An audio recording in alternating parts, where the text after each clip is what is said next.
जवाब ले लो। अच्छा तो दे ही दो।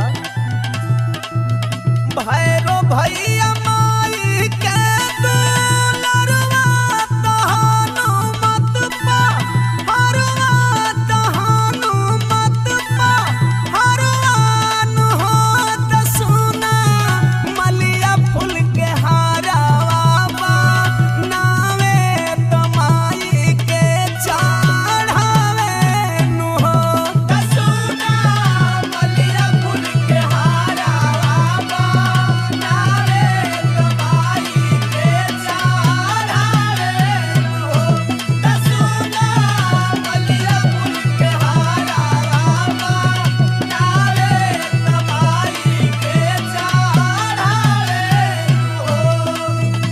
दीवाना जी, पहिलका सवाल के जवाब तो बड़ा आसानी से दे के निकल गई नी। तनी है दूसर का सवाल के जवाब दी तब ना। अच्छा तो सुनाई दो। कहवा जे बोई ठेली काली मैया कहावासी, काली मैया कहावासी, काली मैया हो त बोला कहवा बैठेली दुर्गा मैया त शेरवा के सावरिया लिखले हो।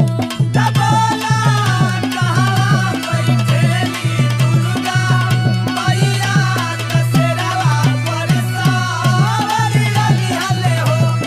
बोला कहाँ बैठेली दुर्गा मैया दशहरा पर सावरिया लिहले हो।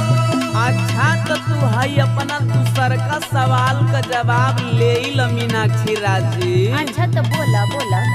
निमिया के छोइया में दल मैया आंगने से दल मैया आंगने से दल मैया हो त सुना मंदिर बिचवा बैठे दुर्गा मैया दशहरा पर सावरिया लिहले हो। त सुना मंदिर बिचवा बैठे दुर्गा मैया दशहरा पर सावरिया लिहले हो। त सुना मंदिर बिचवा बैठे दुर्गा मैया दशहरा पर सावरिया लिहले हो। अच्छा तो दीवाना जी, तनी है हमरे तीसर का सवाल के जवाब दी। अरे तीसरका का चौथका पांचवा छठवा कुल पूछी बताई दे।